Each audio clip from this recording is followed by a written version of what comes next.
Magandang araw po sa inyong lahat. Ang kwentong inyong mapapakinggan ay tungkol kay Amaro na pinatayang asawa at anak ng mga aswang na pinamumunuan ni Argus. Dahil sa pangyayaring yun, ay ninais niya nang mawala at magpakamatay na rin. Ngunit tinulungan siya ng matandang si Berting na makabangon. Sinabi ni Berting kay Amaro ang isang mahiwagang sandata na matatagpuan sa isang patay na bulkan na kung tawagin ay nagbabagang latigo ni Judas. Nagkaroon si Amaro ng pagnanais na makuha ang naturang sandata upang ipaghiganti ang kanyang mag-ina. Magtatagumpay kaya si Amaro na makuha ang nagbabagang latigo ni Judas? At anong katotohanan ang gigimbal sa kanya sa dahilan ni Argus kung bakit nito pinatay ang kanyang mag-ina? Ngunit bago po ang lahat, huwag po nating kalimutan mag-subscribe at i-hit ang notification bell sa aking YouTube channel na The Voice Addict at Apong Isaak para sa mas marami pang makapigil hiningang kwentong aswang at katatakutan mula sa mundo ng kapapalaghan. Umpisahan na po natin ang kwento. Masayang nagsasalo sa simpleng hapunan ang pamilya ni Amaro.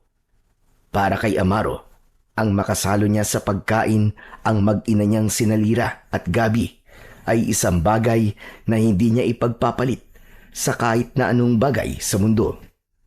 Ngunit ang masaya nilang hapunan ay naputol nang makarinig si Amaro ng kaluskos sa labas ng kanilang kubo. May mga yabag ng paa na papalapit na nagdulot ng kaba kay Amaro at sa kanyang mag-ina. "Huwag kayong matakot. Akong bahala. Dito lang kayo ha. At huwag kayong lalabas." Kinuha ni Amaro ang itak na nakasuksok sa sawaling dingding ng bahay nila. Maigpit niya yung hinawakan.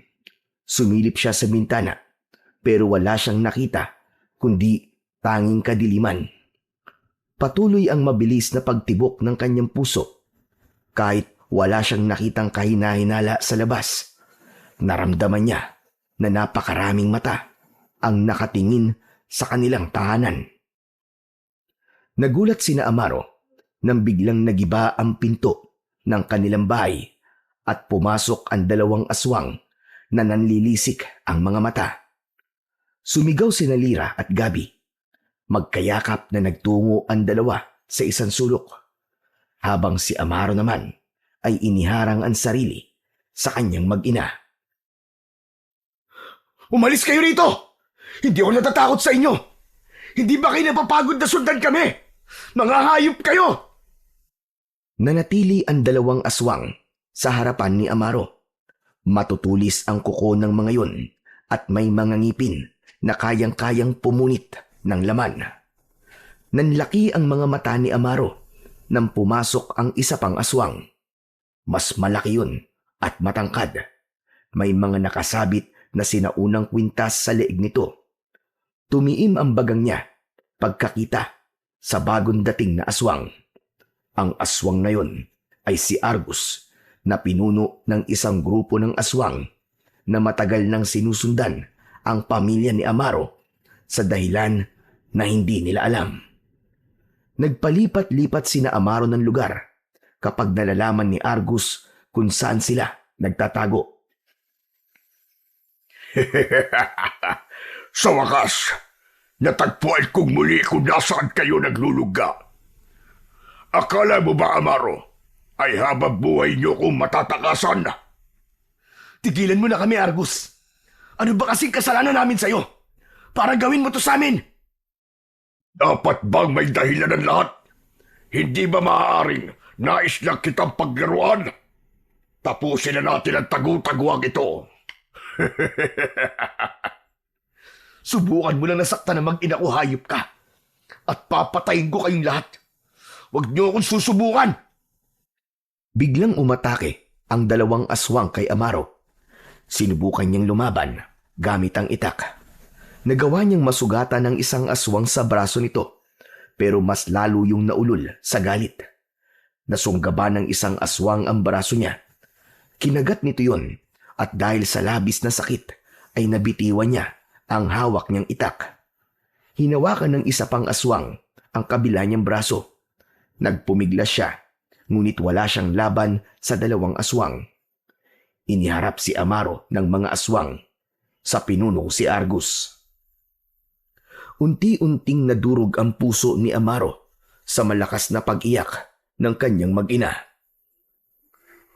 Pagod na ako sa pagtatago niyo, Amaro. Ilang taon na rin natin itong ginagawa. At sisiguraduhin ko na ngayong gabi ay matatapos na ang pagtakas niyo sa akin. Ano ba kasing kasalanan namin sa iyo? Sabihin mo! Anong kasalanan namin?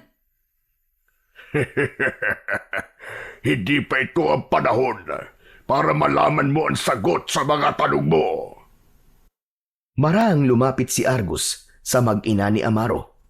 Mas lalong nagwala si Amaro, pero hindi pa rin niya magawang makawala sa pagkakakapit sa kanya ng dalawang aswang. Wag! Wag ang pamilya ko, Argus! Ako na lang ang patayin mo! Parang awa mo na! Wag sila!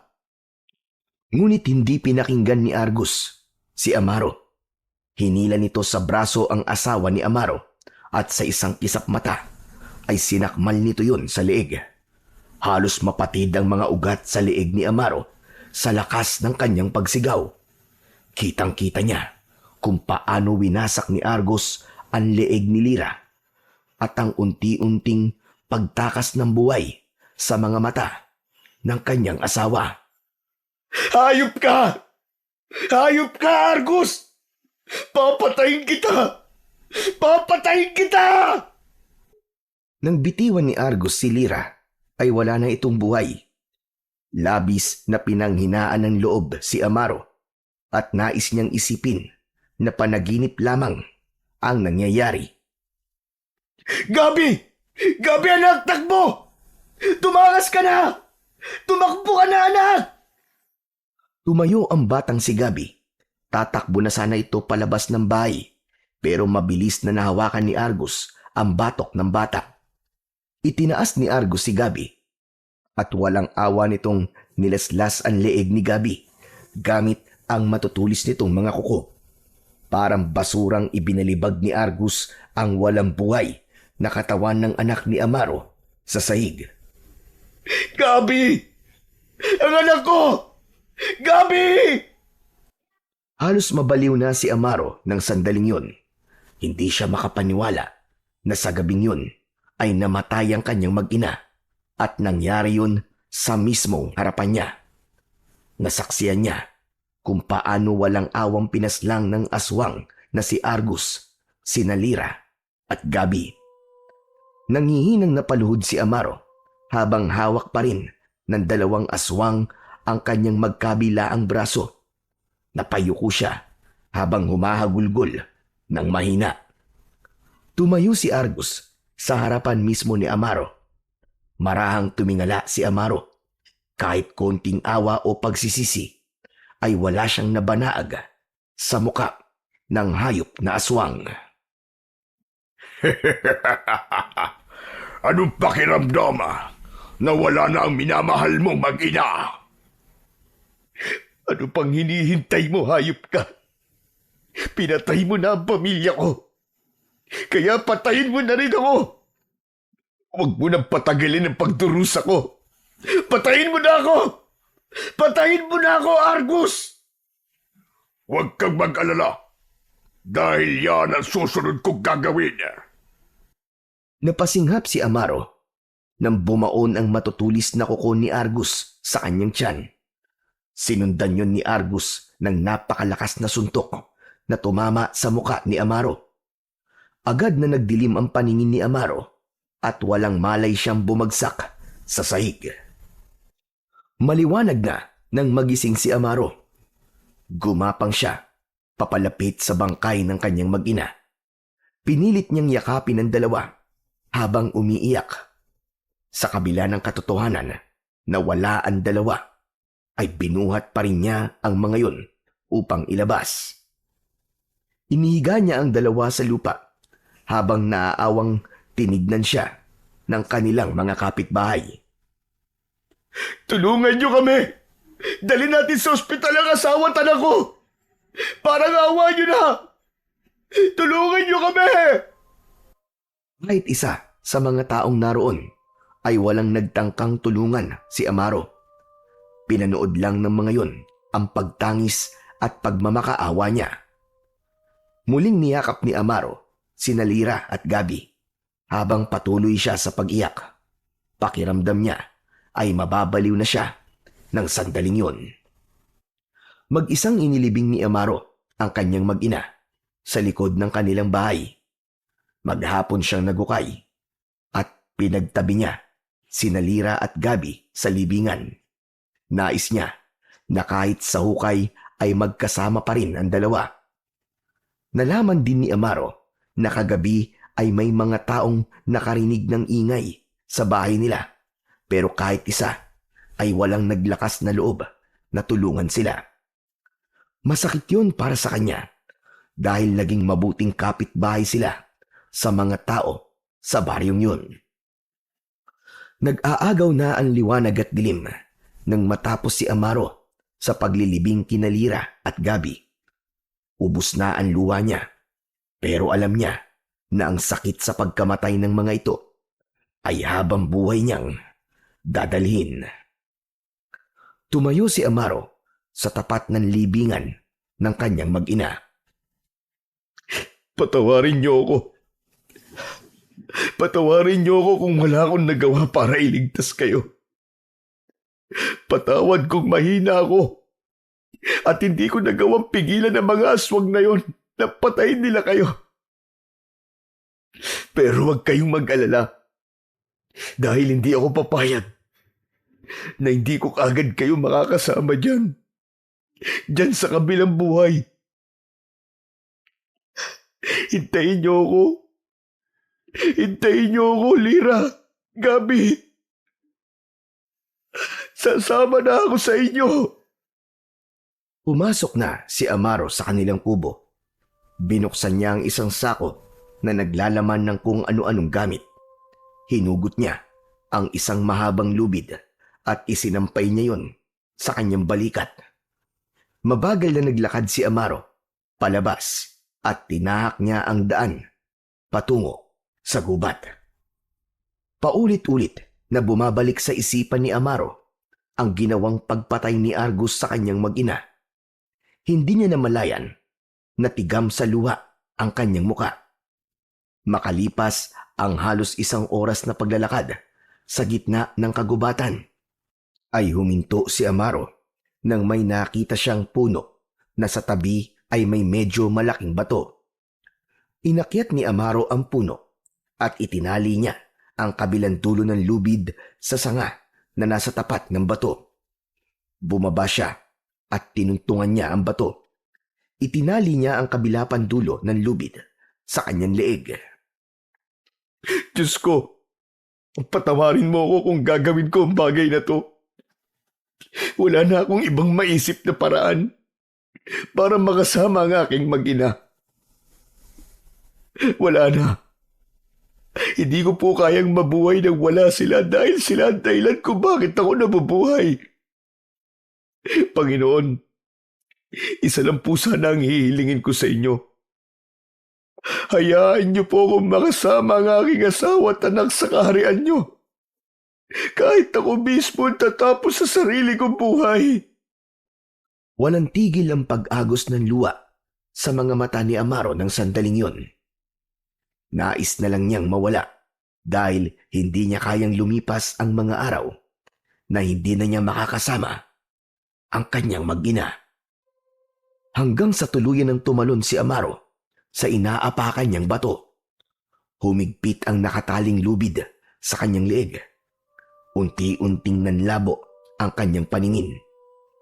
Ngunit sa nanlalabo niyang mga mata ay isang bulto ng tao ang nakita niyang nagmamadaling lumapit sa kanya.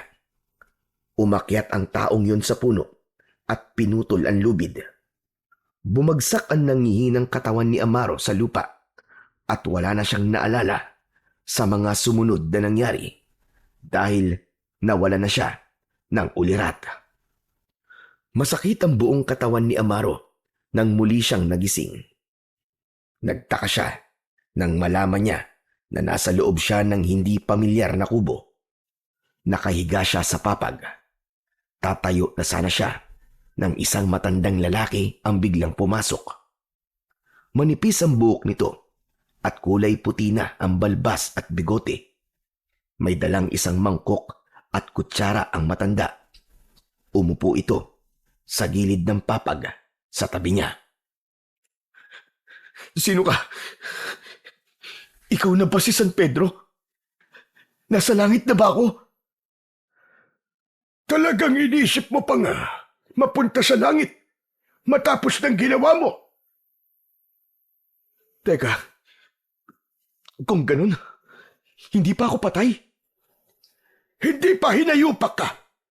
Buhay na buhay ka pa. Magpasalamat ka at nakita kita kagabi sa gubat at iniligtas ko ang buhay mo. Dahil kung hindi, malamang ay pinagpipiesta na ng mga baboy ramong katawan mo ngayon.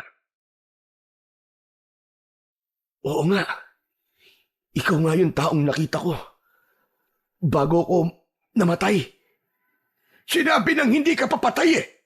Buhay na buhay ka pa, damuho.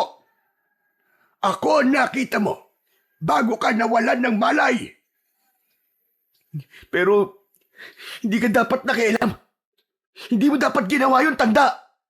Huwag mo akong tawagin tanda. May pangalan ako. Ako si Berting. At pwede mo akong tawaging Lolo Berting. Hindi ako interesadong malaman ang pangalan mo. Nasaan yung lubid ko? Nasaan? Ibigay mo sa akin ang lubid ko. Wala na ang lubid mo. Sinunog ko na. Ano? Bakit mo naman ginawa yun? Bakit hindi?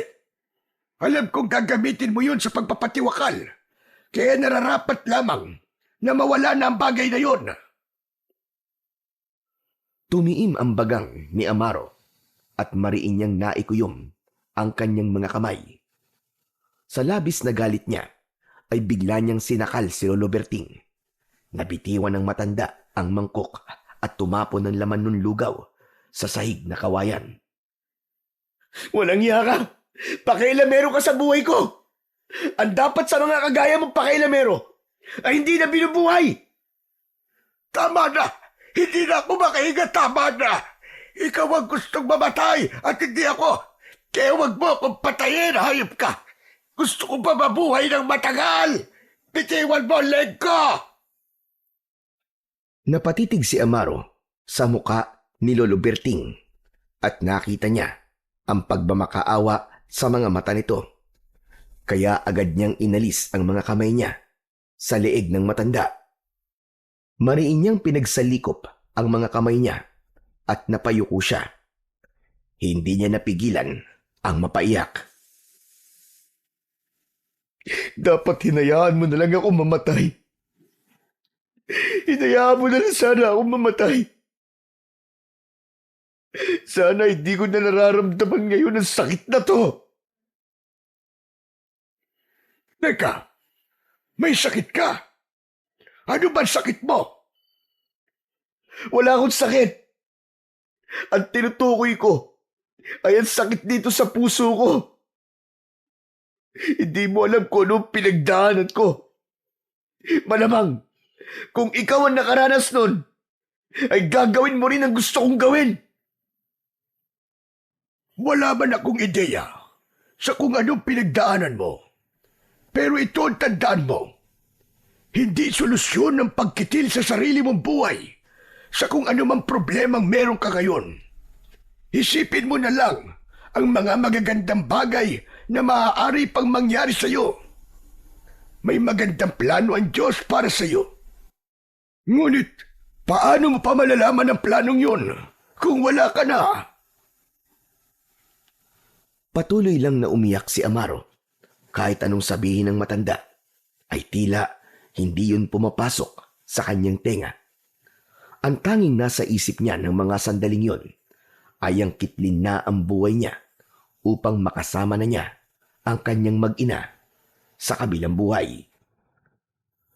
Sa mga sumunod na araw, ng paninirahan ni Amaro sa kubo ni Lolo Berting sa gitna ng gubat, ay naging tahimik lamang siya. Halos hindi siya kumikibo at madalas ay nakaupo lang sa isang sulok habang nakatingin sa kawalan. Kahit na anong pagkain ang ihain ni Lolo Berting, ay hindi niya ginagalaw. Kung kumain man siya, ay kakaunti lang. Lumipas ang mga gabi na hindi siya natutulog ng maayos at kung minsan ay naglalakad-lakad lang sa labas ng kubo na parabang may hinahanap o inaantay. Tahimik lamang na pinagmamasdan ni Lolo Berting si Amaro. Hindi nagtatanong sa kanya ang matanda at hindi rin siya nito pinipilit na magkwento ng kung ano ang nangyari sa kanya.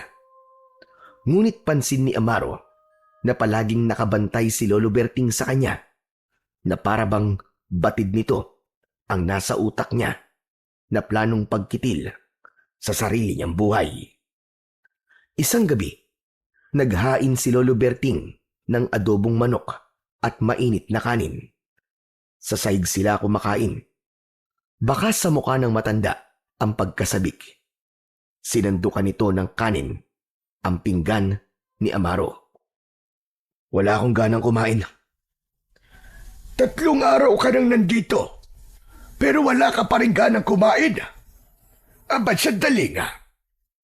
3 araw ka na pala rito, pero hindi ko pa rin alam ang pangalan mo.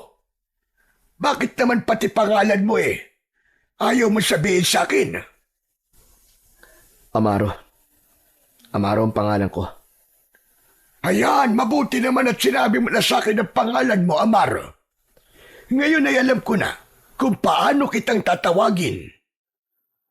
Oo nga pala, sige na kumain ka. Ninakaw ko pa yung manok na yan sa isang bahay sa baryo, kaya wag mong sayangin ang pagod ko. Saka masarap yan. Sigurado kong magugustuhan mo ang luto ko na galing sa nakaw.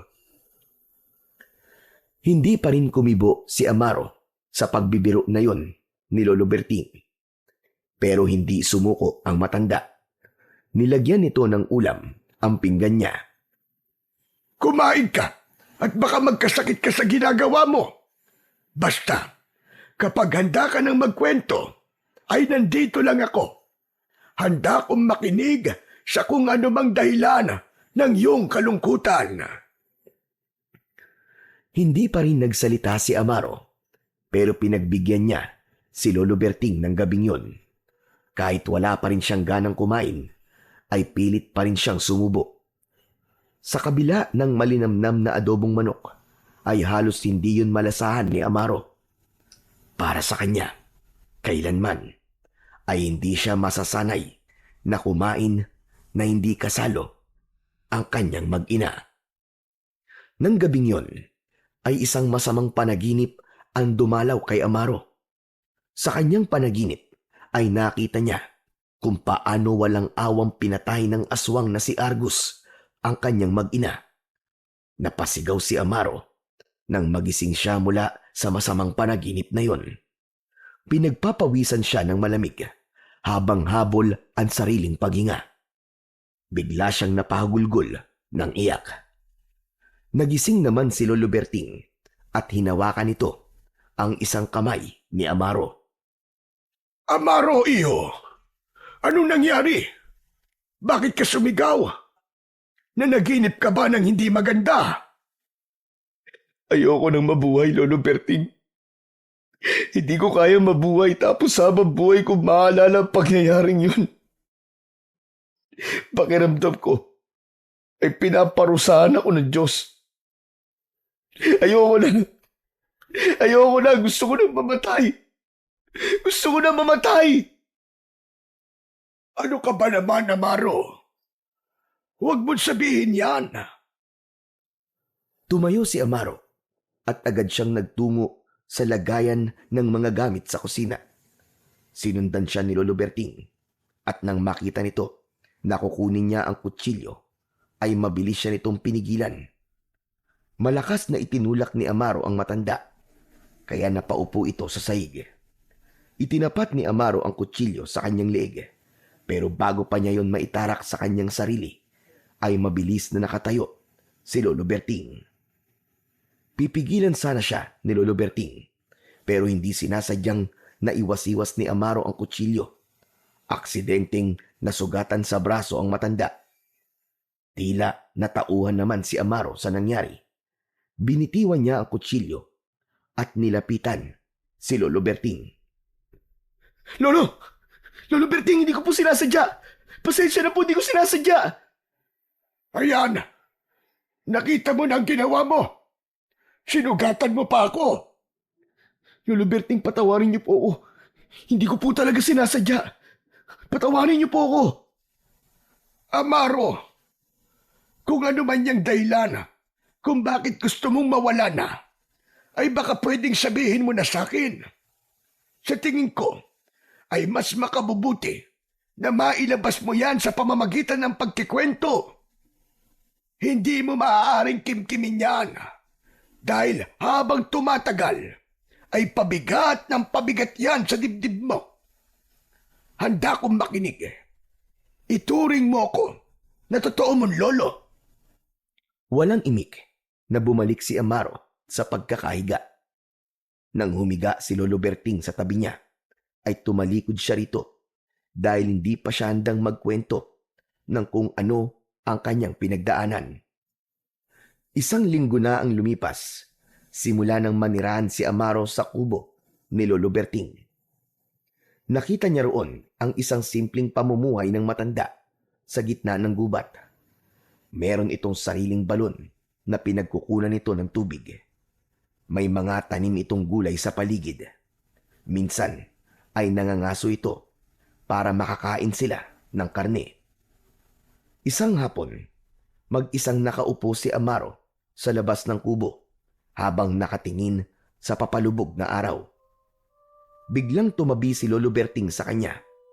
Tatayo na sana si Amaro nang biglang nagsalita ang matanda. Alam mo, gustong-gusto ko talagang pagmasdan ng paglubog ng araw. Yan kasi ang nagpapaalala sa akin na kahit lumubog tayo o malugmok, ay pilit sisikat o babangon pa rin tayo sa isang panibagong bukas. Maaaring nasa sitwasyon ka na iniisip mo na hindi ka na makakabangon.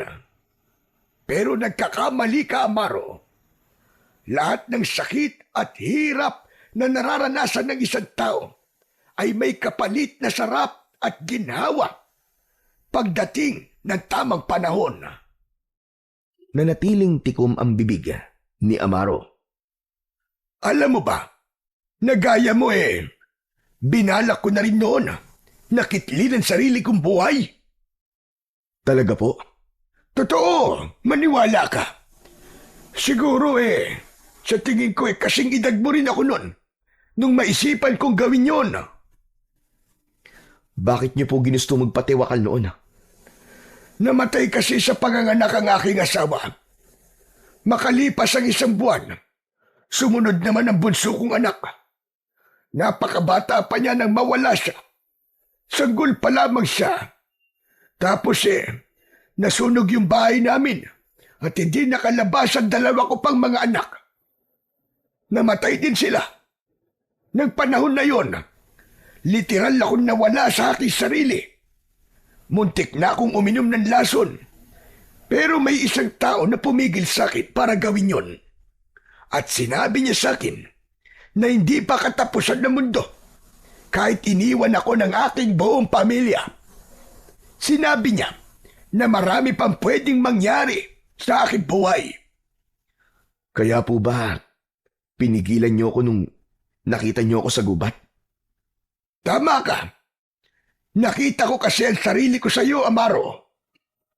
Sandaling tumahimik si Amaro. Naisip niya na oras na para sabihin niya kay Lolo Berting ang pinagdaanan niya. Binuksan ng matanda ang buhay nito sa kanya, kaya dapat ay ganun din siya. Yung nangyari po sa inyo, Lolo Berting, halos katulad din po nung sa akin. Ibig mo sabihin namatay din ang buong pamilya mo. Opo. Pero hindi po dahil sa sakit o aksidente. Pinatay po sila ng mga aswang. Hindi ko po alam eh. Pero simula nang ipanganak ng aking asawa ang aming anak, ay hindi na kami tinigilan ng grupo ng mga aswang na yon. Nagpalipat-lipat kami ng lugar para makatakas sa kanila. Pero palagi nila kaming nahanap. Hanggang sa napunta kami sa baryong malapit sa gubat na to. Pero pumasok sila sa bahay namin. At pinatay nila ang asawa at anak ko. Sa mismong harapan ko. Hindi ko alam kung bakit pa nila akong binuhay. Marahil ay gusto nila akong mabaliw o mabuhay na daladala ang sakit na to. Na alam nilang hindi mawawala. Ikinalulungkot ko nangyari sa iyong mag-ina. Ngunit sadyang may mga aswang na pumapatay ng walang dahilan. Masyado silang brutal at walang puso. Naniniwala ako na may mga ganyang nilalang. Dahil sa lugar kung saan ako lumaki, ay may mga aswang din na nanggugulo sa amin. Pero alam ko ang pakiramdam na gusto mo nang wakasan ang buhay mo. Kasi pakiramdam mo ay di na mawawala ang sakit na nararamdaman mo sa iyong puso. Pero Amaro, maniwala ka sa akin. Marami pang magagandang bagay ang pwedeng mangyari sa iyo, maniwala ka. Matuto ka lang maghintay at huwag kang mawalan ng pag-asa at pananampalataya sa Poong May Kapal. Marahang tinapik ni Lolo Berting ang balikat ni Amaro at saka ito tumayo upang magtungo sa likod ng bahay. Nang maiwang mag-isa si Amaro, ay pinag-isipan niya ng mabuti ang mga sinabi ng matanda. Tinanong niya ang sarili kung ano pa nga ba ang pwedeng magandang mangyari sa buhay niya. Pero wala siyang naisip dahil ang pinakamagandang bagay na nangyari sa buhay niya ay nang dumating si Lira at Gabi sa kanya. Kinagabihan, muling napanaginipan ni Amaro ang kanyang mag-ina. Ngunit sa panaginip na yon ay buhay ang dalawa.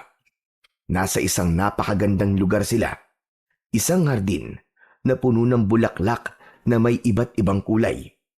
Maraming paru-paro ang lumilipad sa paligid at asul na asul ang kalangitan. Nilapitan ni Amaro si Lira at Gabi. Matamis ang ngiti ng dalawa sa kanya. Sinabi ni Amaro sa dalawa na nais niya nang makasama ang mga ito at sinabi sa kanya ni Lira na yun din ang gusto nitong mangyari. Nang magising si Amaro mula sa panaginip na yun, ay naisip niya na pahiwatig yun upang ituloy niya na ang pagpapatiwakal. Mahimbing noon na natutulog si Lolo Berting sa kanyang tabi. Tahimik na tumayo si Amaro at nagawa niyang makalabas ng kubo nang hindi nagigising ang matanda. Sa labas ay may nakitang itak si Amaro. Nakapatong yun sa upuan. Kinuha niya yun at unti-unti niyang inilapit ang talim ng itak sa kanyang leeg. Huminga siya ng malalim at handa na niyang tapusin ang sarili niyang buhay. Ngunit bago pa niya maibaon ang itak sa kanyang katawan, bigla na namang sumulpot si Lolo Berting at mabilis na sinunggaban ng kanyang braso. Nagpambuno sila habang pilit na inaagaw ng matanda ang itak. Pinilit ni Amaro na itulak ang matanda, pero sa isang iglap ay naagaw ni Lolo Berting ang itak at itinapon yun sa lupa.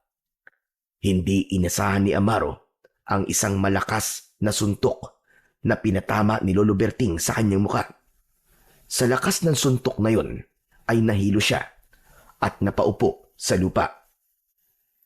Akala ko ba ay nag-usap na tayo, Amaro? Bakit hanggang ngayon ay gusto mo pa ring wakasan ang buhay mo? Dahil gusto ko na pong makasama ang mag-ina ko. Parang awa mo na, Lolo Berting. Hayaan mo na ako sa gusto kong gawin. Wala nang dahilan para mabuhay ako. Sa tingin mo ba, ay makakasama mo sila kapag itinuloy mo ang gusto mo? Susunugin ang kaluluwa mo sa impyerno, Amaro. Yun ang mangyayari sa'yo. Napayuko si Amaro. Napahagulgul siya. Ang buong akala niya ay nagiging maayos na siya, pero hindi pa pala. Dahil nang mapanaginipan niya, sina Lira at Gabi, ay bumalik ang kagustuhan niyang makasamang muli ang dalawa. Lumapit si Lolo Berting kay Amaro at hinaplos nito ang kanyang likod. Ayoko na. Ayoko na, Lolo Berting. Ayoko nang mabuhay. Gusto ko nang mamatay. Alam ko na ilang beses ko na itong sinabi sa iyo. Pero hindi sagot ang tapusin mo ang sarili mong buhay sa sakit na nararamdaman mo. Kapag ginawa mo yun, ay mas lalo lang matutuwa ang mga pumatay sa mag-ina mo. Dahil yun naman talaga ang gusto nilang gawin mo. Naguguluhang napatingin si Amaro sa sinabi ni Lolo Berting dahil hindi niya naintindihan kung ano ang ibig nitong sabihin. Iisa lang ang paraan para mawala ang sakit na nararamdaman mo. At yun ay ang iparamdam mo sa mga aswang na yun ang ginawa nila sa asawa at anak mo. Ano po ang ibig niyo sabihin? Hindi ko po kayo maintindihan. Magpalakas ka, Amaro. Gumanti ka sa mga aswang na yon. Ipaghiganti mo ang asawa at anak mo. Iparamdam mo sa mga pumatay sa kanila ang sakit na nararamdaman mo ngayon. Gamitin mo ang galit mo para maghiganti. Pero, masama po ang gumanti, di ba? Bakit? Hindi mo masama rin na magpatiwakal? Pambihira kang tao ka. Gusto mong kitlin ang sarili mong buhay, pero ang gumanti ay hindi mo kayang gawin. Amaro, isipin mo ang sasabihin ko. Kapag nagpatiwakal ka, yung mga aswang na pumatay sa mag-ina mo, ay marami pang pwedeng siraing buhay gaya ng ginawa nila sa buhay mo. Ngunit kung maghihiganti ka, kung papatayin mo rin sila, ay matatapos na ang kasamaan nila. Wala ng pamilya ang masisira nang dahil sa walang dahilan nilang pagpatay. Sandaling hindi nakapagsalita si Amaro. Nanginig ang buong katawan niya nang bumalik sa alaala niya ang gabing pinatay ni Argus ang kanyang asawa at anak. Narinig niya ang pag-iyak at pagsigaw ng mga ito. Maya-maya pa ay marahang tumayo si Amaro at tumingin siya sa malayo habang may nag-aapoy na galit sa kanyang mga mata. Tama ka. Tama ka, Lolo Berting. Hindi ko dapat kitlin ang sarili kong buhay. Ang dapat sa mga aswang na yun ay magbayad sa ginawa nila sa aking pamilya. Hindi ko dapat hayaan na may mabiktima pa sila. Sisiguraduhin kong ako magiging bangungot nila. Papatayin ko silang lahat. Yan! Ganyan nga, Amaro. Maging matatag at matapang ka. Gamitin mo lungkot at galit na meron ka ngayon para ipaghiganti ang iyong mag-ina. Pero, Lolo Berting, paano ako maghihiganti? Wala naman akong alam sa pakikipaglaban sa mga aswang. Lalo na't alam ko na hindi basta-basta ang aswang si Argus. Malakas siya at may mga alagad siyang aswang na handang sundin ang mga utos niya. Halika sa loob. Doon natin pag-usapan ang bagay na yan. Naunang pumasok si Lolo Berting sa kubo nito. Nang sumunod si Amaro, ay sinisindihan ng matanda ang gasera. Bumaha ang malamlam na liwanag sa buong kubo. Magkaharap silang naupo sa sahig. Maya-maya pa ay tumayo si Lolo Berting. May kinuha itong papel na nakatago sa nakasalansan nitong mga damit sa isang sulok. Inilatag ng matanda ang papel sa harapan ni Amaro at nalaman niya na isa yung mapa. Lolo Berting, para saan po ang mapang yan? Ang mapa na ito ay ibinigay pa sa akin ng lolo ko. Mapa ito patungo sa isang patay na bulkan na nasa kabilang panig ng bundok na malapit dito sa gubat. Sa patay na bulkan na yon ay matatagpuan ng isang kakaiba at napakalakas na sandatang panlaban sa mga masasamang elemento tulad ng aswang. Anong klaseng sandata naman po yun, Lolo Berting? Ang nagbabagang latigo ni Judas. Ayon sa paniniwala ng nakakaalam sa latigong yon, ay isa raw itong sandata na lumitaw matapos si pagkanulo ni Judas si Jesus, kapalit ng 30 pilak. Marami ang hindi nakakaalam. Pero ayon sa mga lihim na salin ng ilang tekstong galing pa sa mga unang disipulo, hindi raw basta nagpakamatay si Judas. Matapos siya lamunin ng konsensya, ay sinumpa raw ang kanyang kaluluwa at naging bahagi ng apoy ng impyerno. Mula sa apoy na yon, ay nabuo ang isang latigo, isang sandatang naglalagablaba kapag ang may hawak nito ay ang karapat-dapat na gumamit nito. Pambihira. Ngayon ko lang po narinig ang kwentong yan Pero ano po ang kayang gawin ng latigong yon? Ang nagbabagang latigo ni Judas ay kayang sunugin hindi lang ang katawan, kundi pati kaluluwa ng mga nilalang ng kadiliman.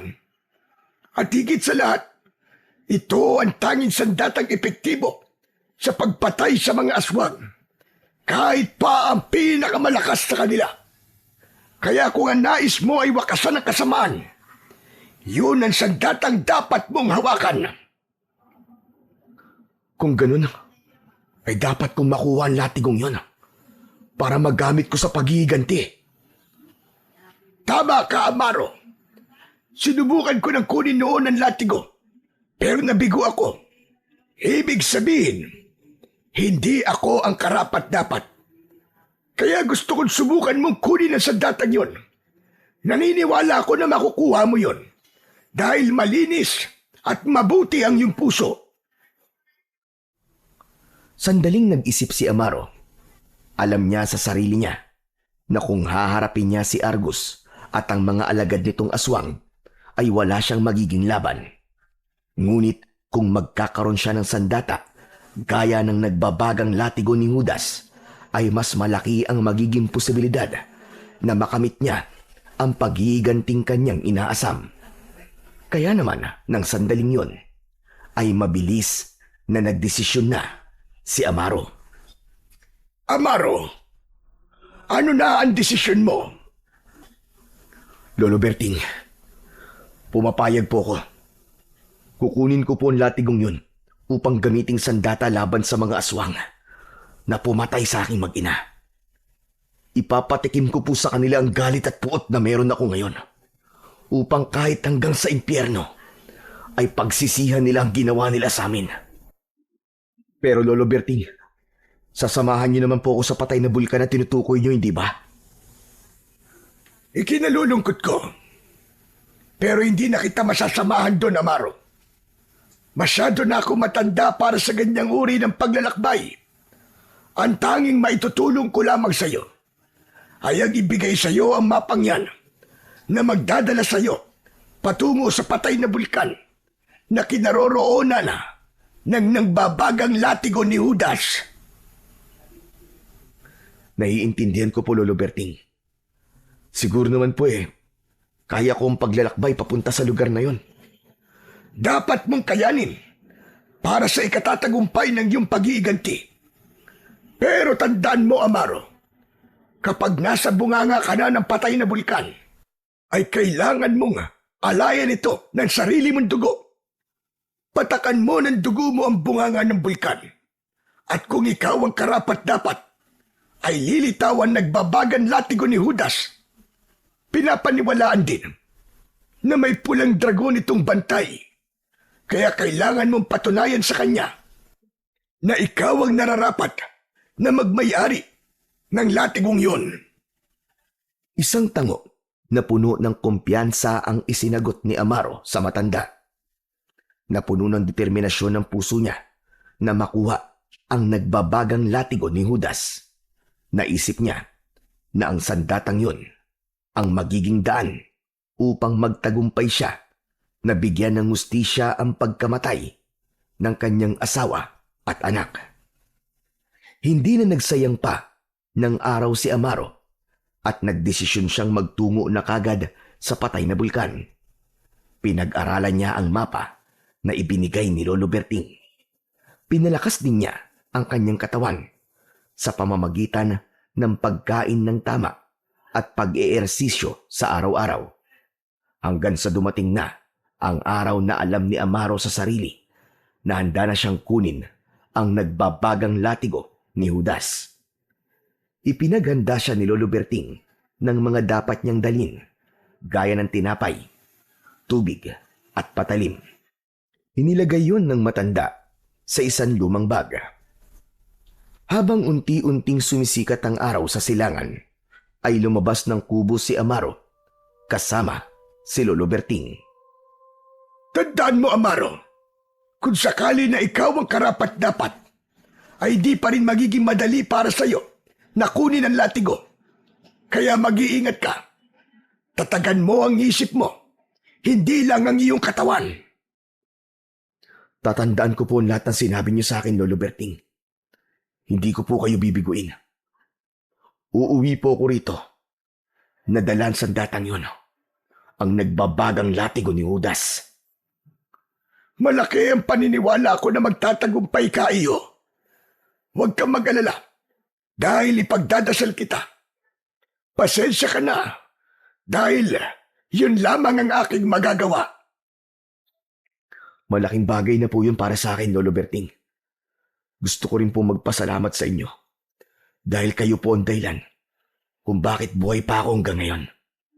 Salamat po dahil hindi niyo ako sinukuan kahit ako mismo ay nais ng sumuko. Gaya ng sinabi ko, ay nakita ko ang sarili ko sa iyo. At gusto kong ipaunawa sa iyo na sa kabila ng hindi magagandang nangyayari sa atin, ay napakasarap pa rin mabuhay sa mundong ito.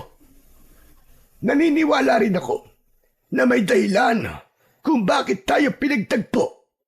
At ito na nga ang dahilan na yun. Sige na, lumakad ka na.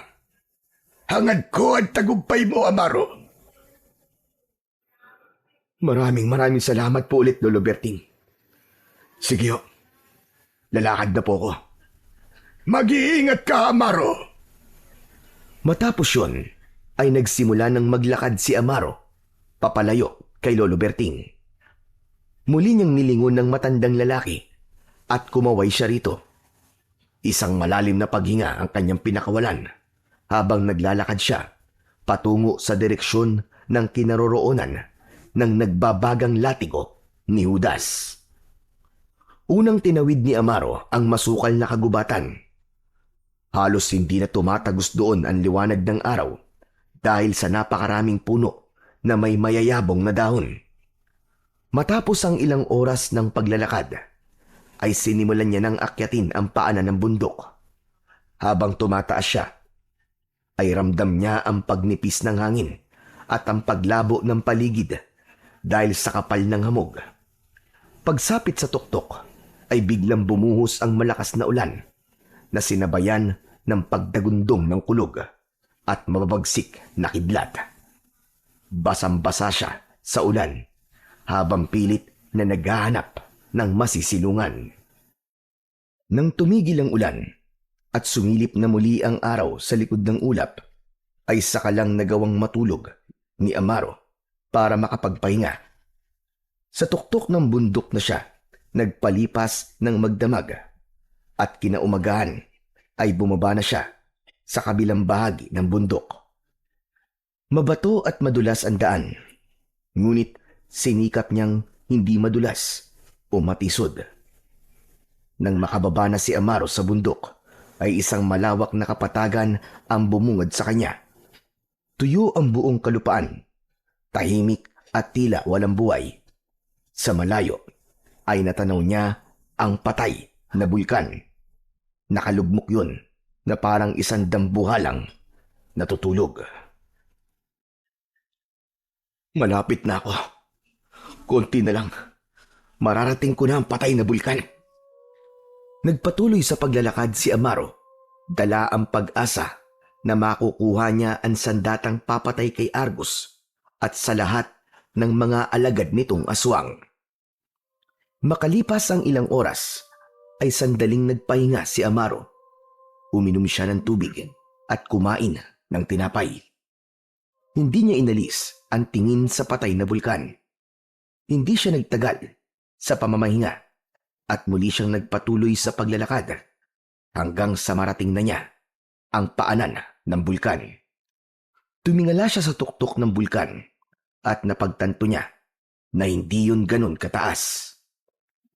Nakikiusap ako sa iyo, tagapagbantay ng latigo ni Judas.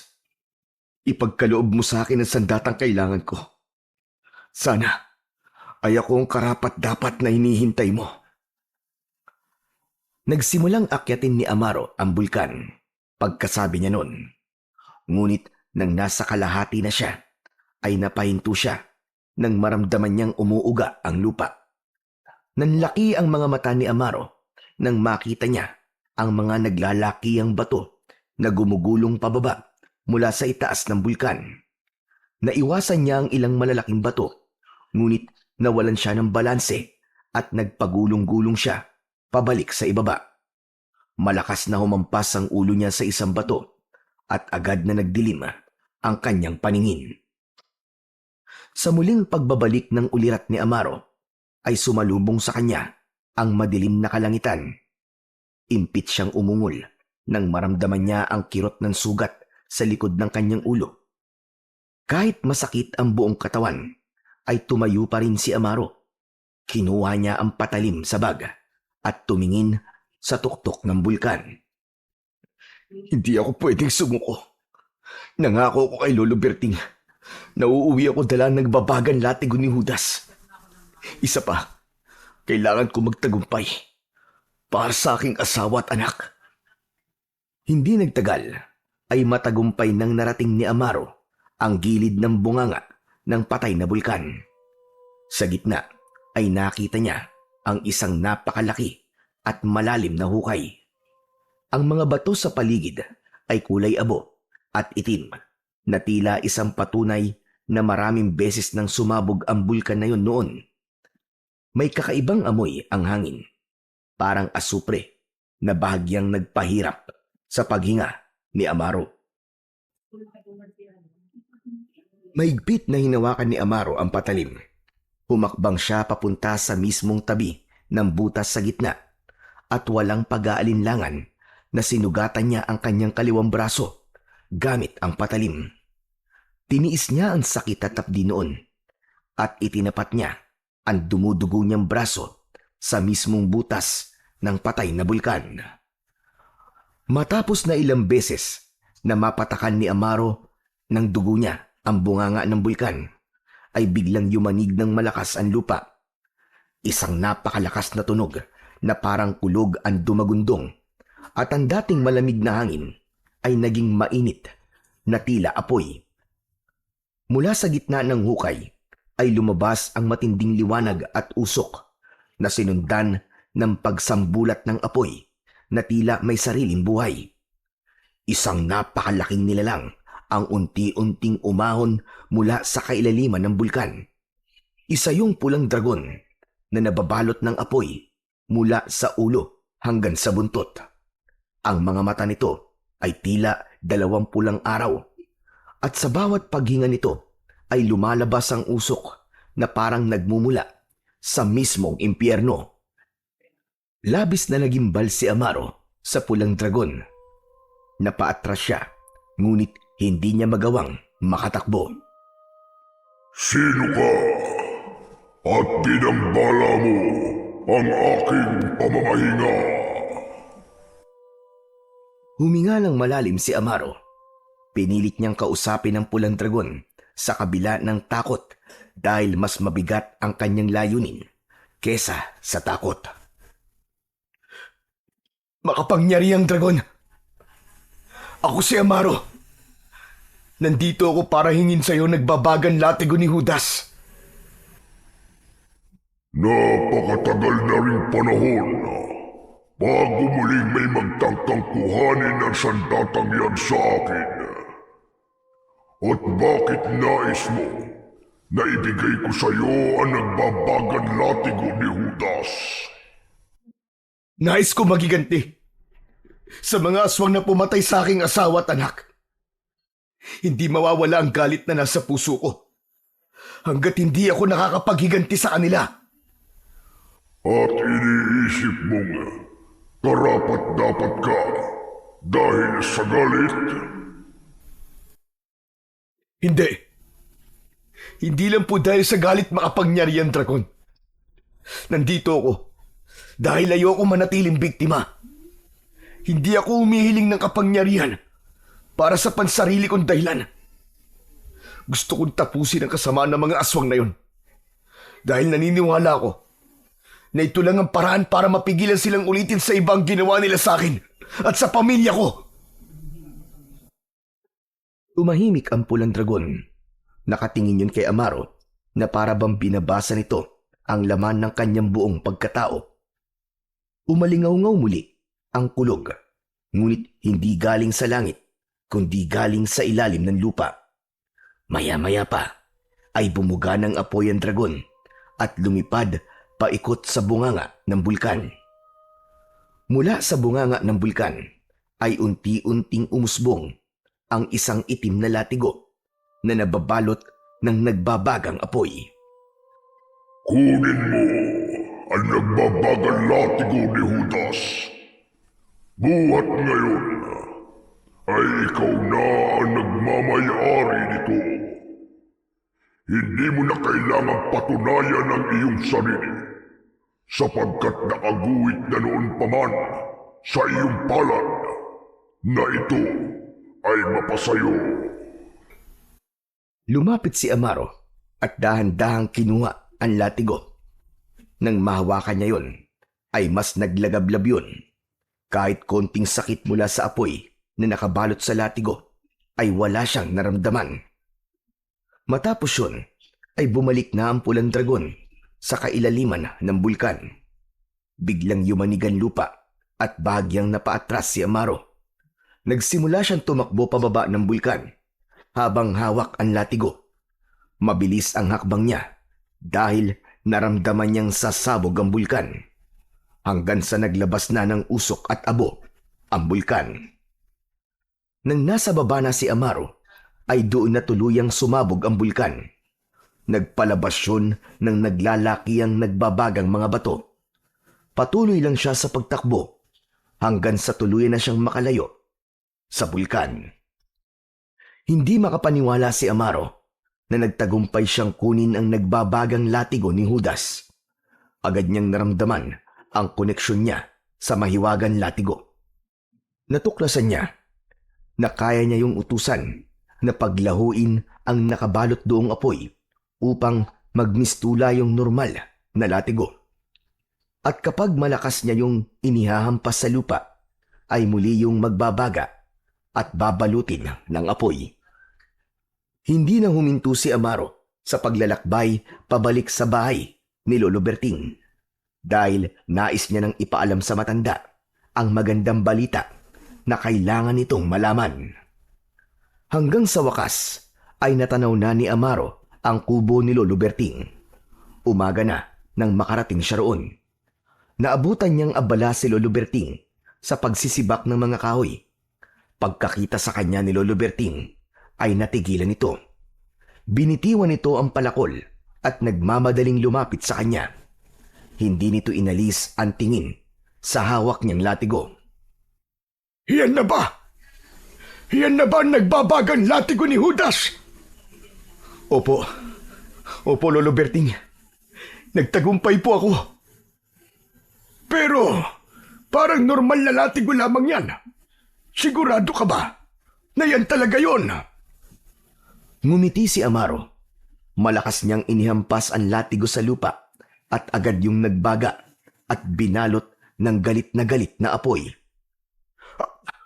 Siya tunay nga! Yan nga ang nagbabagang latigo ni Judas! Hindi talaga ako nagkamali na ikaw nga ang nakatakdang magmay-ari niyan, Amaro! Kahit po ako, Lolo Berting, hindi rin po ako makapaniwala na ibibigay kagad sa akin to ng pulang dragon na bantay sa patay na bulkan. At ang sabi pa niya, noon pa man daw, ay nakatakda nang ako magmay-ari nito. Ano po kaya ang ibig niyang sabihin? Hindi ko rin alam. Pero ang mahalaga ay nakuha mo na ang latigo sa patay na bulkan. Tama ka, Lolo. Ngayon ay maaari ko nang simulan ang aking paghihiganti.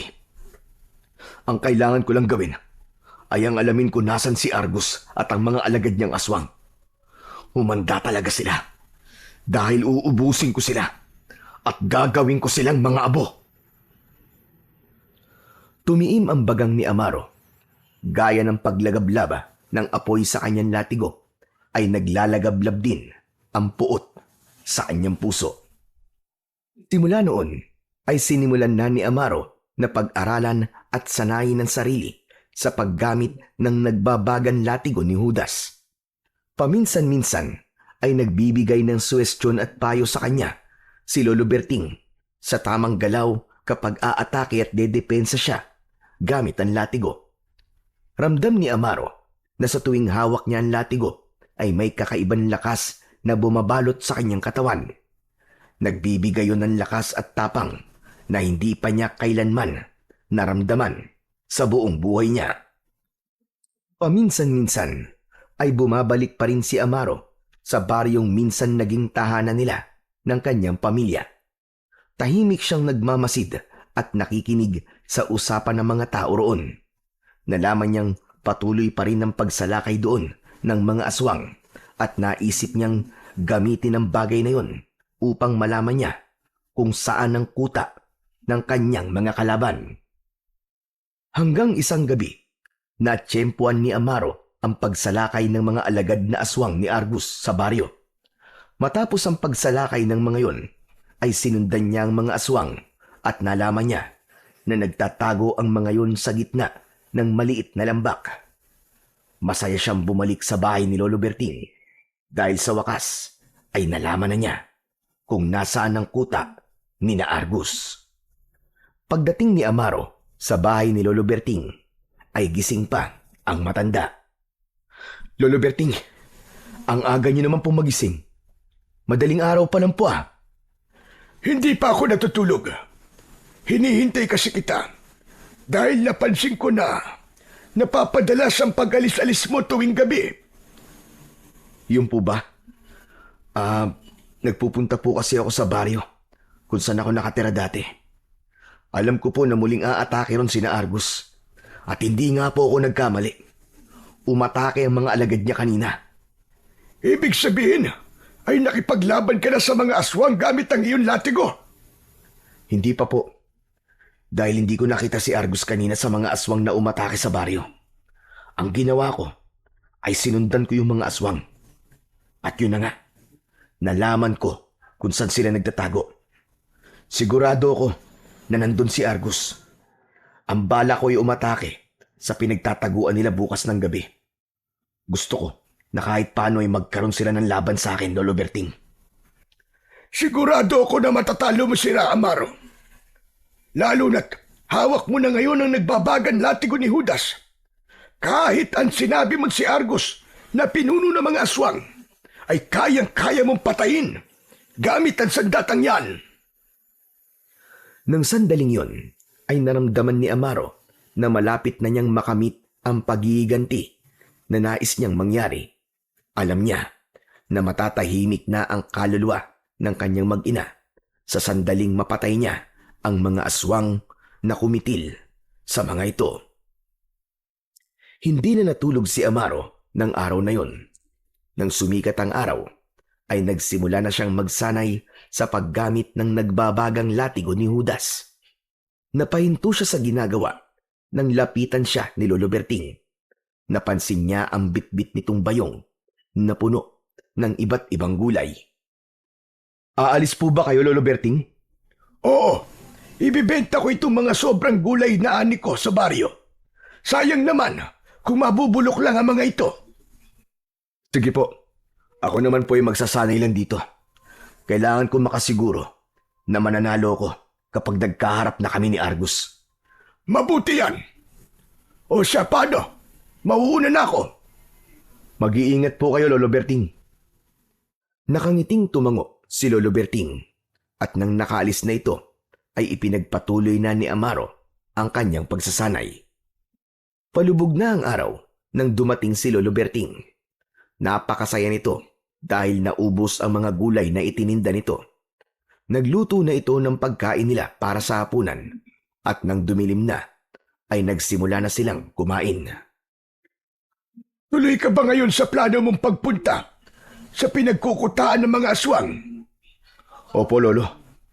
Hindi ko na po kayang patagalin pa bago kami magkaharap ni Argus at ng mga alagad niya. Hindi na po ako makapaghintay na iparamdam sa kanila ang sakit ng ginawa nila sa mag-ina ko. Matapos maghapunan ay sandaling nagpahinga si Amaro at saka siya naganda sa pag-alis upang umatake sa pinagtataguan ng mga aswang. Lumabas siya ng kubo at nakita niya si Lolo Berting na may nakasabit na itak sa bewang. May nakasukbit na bag sa likod nito. Lolo, aalis na po ako. Magtutungo na po ako sa lambak kung saan nagtatago si na Argus. Sasama ako sa iyo. Hayaan mong tulungan kita sa laban mo na ito. Sigurado po ba kayo, Lolo Berting? Pero masyado pong delikado to. Amaro, para ng anak ang tingin ko sa iyo. Kahit sandali pa lamang tayong nagkakakilala. Hindi ko kayang manatili lang rito habang ikaw ay hinaharap ang mga aswang na yun. Huwag kang mag-alala dahil sisikapin kong hindi maging pabigat sa iyo. Kung yan po ang gusto nyo, ay hindi ko na po kayo pipigilan. Magkasamang naglakad sina Amaro at Lolo Berting patungo sa lugar kung saan nagtatago ang mga aswang. Masaya si Amaro dahil nakilala niya si Lolo Berting dahil maging siya ay napalapit na ang loob sa matanda sa ilang linggo pa lang nilang magkasama. Ipinangako niya sa sarili na sa gabing yon ay mapapabagsak niya si Argus at wala siyang ititira sa mga alagad nitong aswang. Matapos ang halos isang oras na paglalakad, ay narating na ni Amaro at Lolo Berting ang lugar kung saan nagtatago ang mga aswang. Ngunit laking pagtataka ni Amaro dahil kahit isang aswang ay wala silang nakita sa lugar na yon. Ang tanging naroon ay ang mga buto ng tao at ilang maliliit na kubol. Amaro, nasan? Nasaan ang mga aswang? Hindi ko rin po alam eh. Sigurado ka ba na dito ang kuta nila? Baka naman nagkamali ka lang ng pagkakaalala. Sigurado po ako, hindi po ako pwedeng magkamali. Nakita niyo naman po mga buto ng mga tao rito. Ibig sabihin ay nagdadala sila rito ng kanilang biktima at dito nila pinapatay at kinakain. Nakakapagtaka lang kung bakit kahit isang aswang ay walang natira dito. Teka, hindi kaya natunugan nila ang pagpunta ko rito ngayong gabi? Baka naramdaman nila ako nung sinundan ko sila. Tama ka. Maaaring ganyan na nga nangyari. Ang mabuti pa ay umuwi na tayo. Mahaba-haba pa ang ating lalakarin.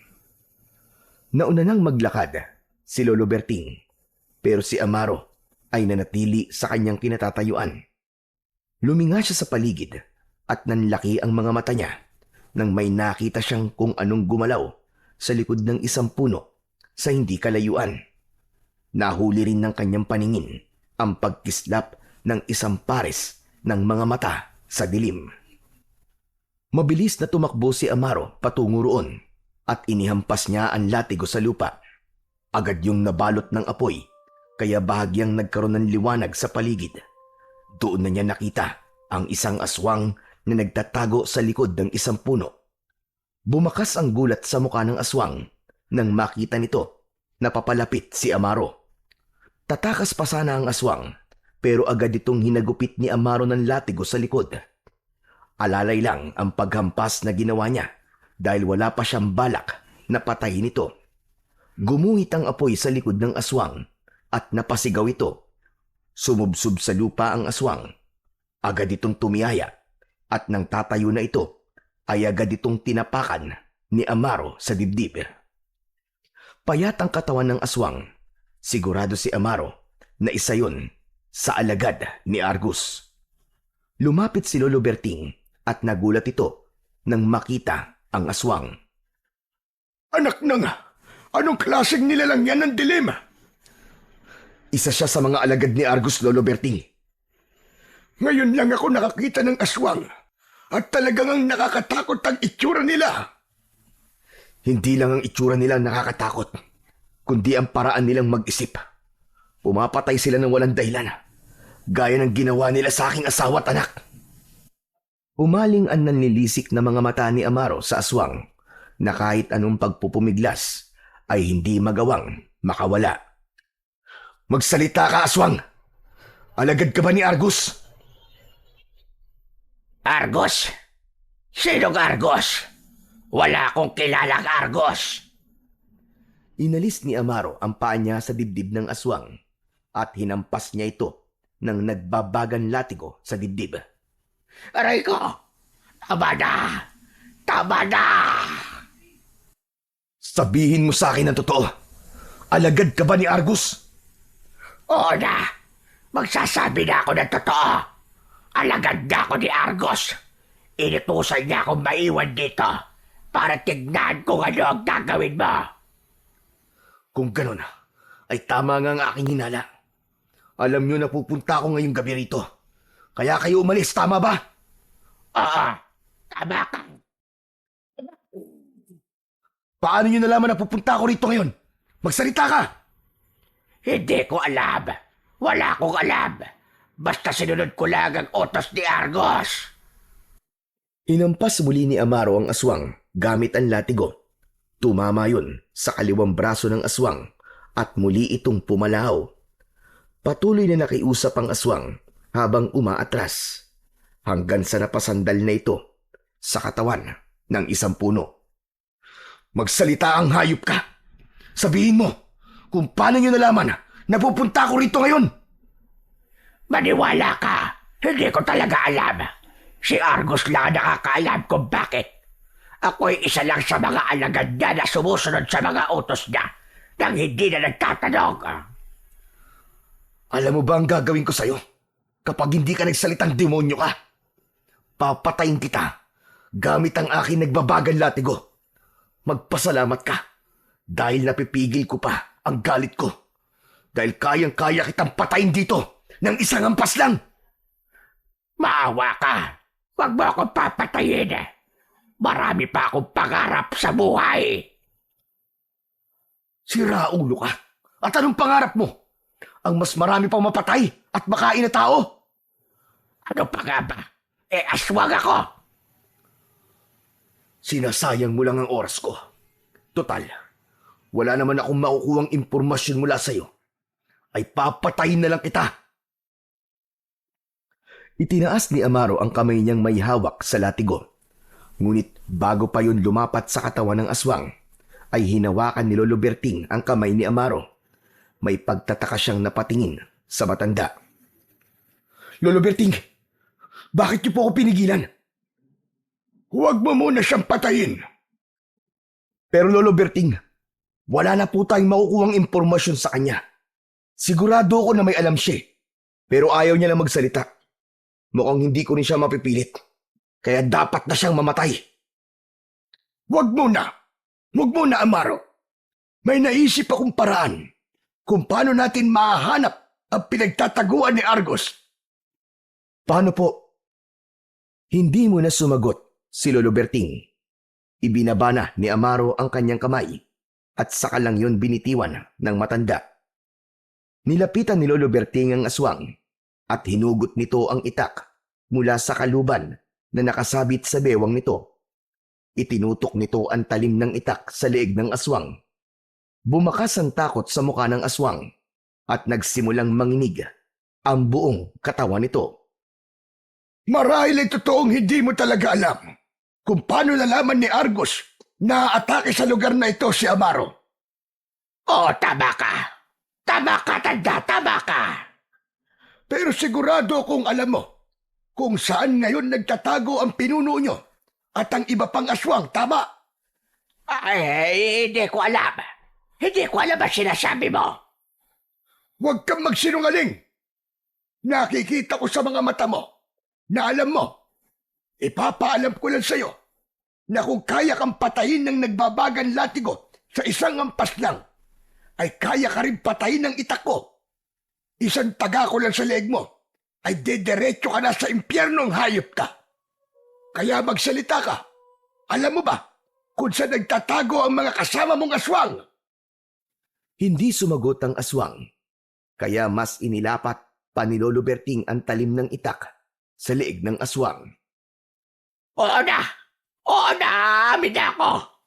Alam ko kung saan sila lumipat ng lugar. Malamang alam ko kung saan dahil kailangan kong puntahan si Argos matapos ko kayong manmanan dito. Kung ganon, ay ikaw ang magdadala sa amin sa lugar na yon. Hindi ko pwedeng gawin yan dahil papatayin ako ni Argos. Sa tingin mo ba, ay hindi rin kita papatayin kapag hindi mo sinunod ang sinabi ko? Oo na! Oo na! Ihahatid ko na kayo kung nasan si Argos. Basta, sa oras na maihatid ko kayo sa pinagtataguan nila, ay palalayain nyo na ako. Hindi sumagot si Lolo Berting sa sinabi ng aswang. Nanood lang si Amaro sa ginagawa ni Lolo Berting. Binuksan nito ang bag na dala nito at inilabas nito roon ang isang mahabang lubid. Hindi po ba yan yung lubid na gagamitin ko sana noon para magpakamatay? Tama ka, Amaro. Ito nga yun. Ang akala ko po ba sinunog niyo na po yan. Ang totoo ay hindi ko ito sinunog. Itinago ko lang ito dahil naisip ko na maaari ko itong magamit sa ibang bagay. Hindi ko naman nakalain na magagamit ko ito sa isang aswang. Hoy, ikaw na aswang ka! Tumayo ka dyan at ipagtabi mo ang mga kamay mo. Bilisan mo! Dalian mo! Ayokong mabagal kumilos!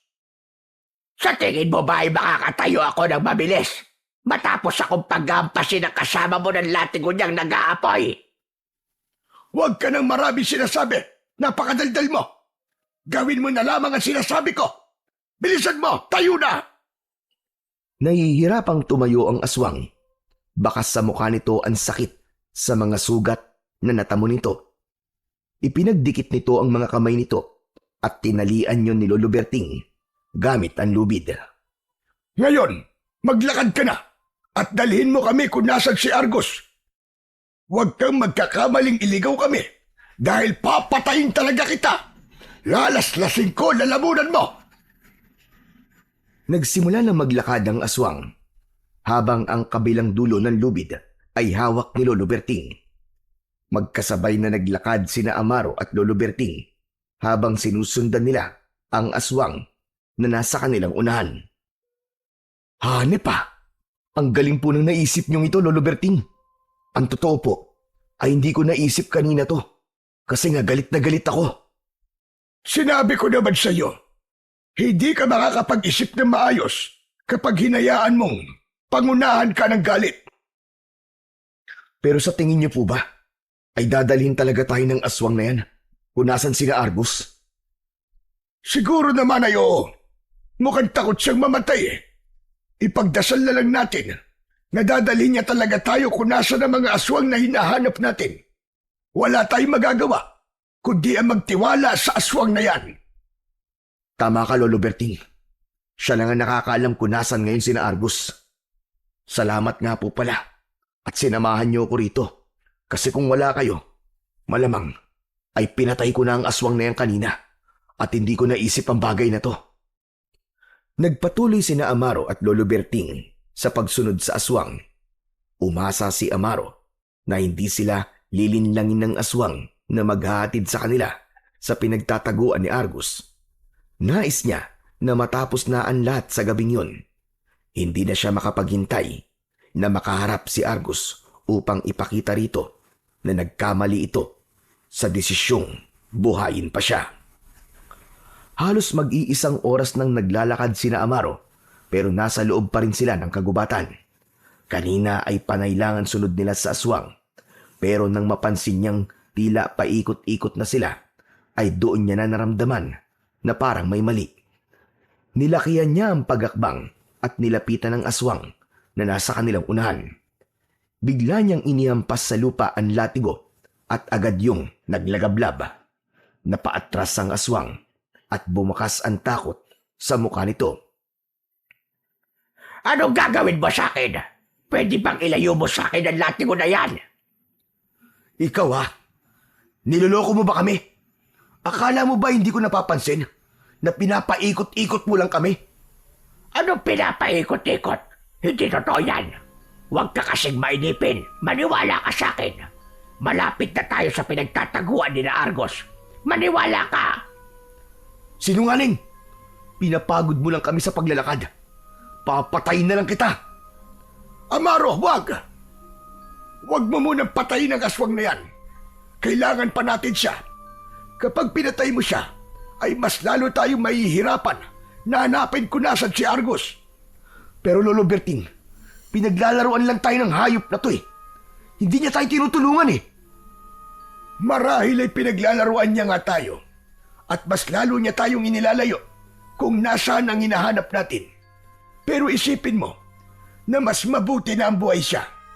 Mapipilit din naman siguro natin ang aswang na yan na ituro sa atin kung nasan talaga si na Argos. Alam kong pagod ka na, Amaro.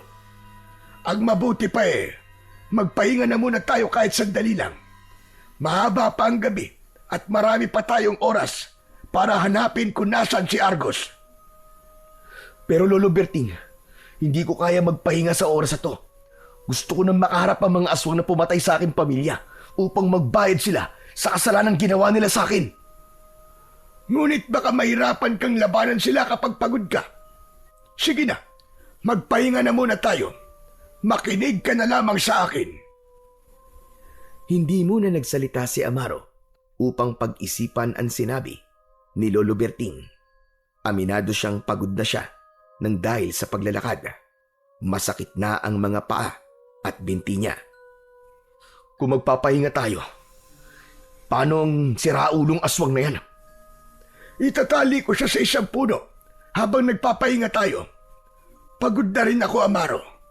Kailangan ko ng kahit konting minuto lang ng pag-idlip. Sa sinabing yun ni Lolo Berting, ay naawa rito si Amaro.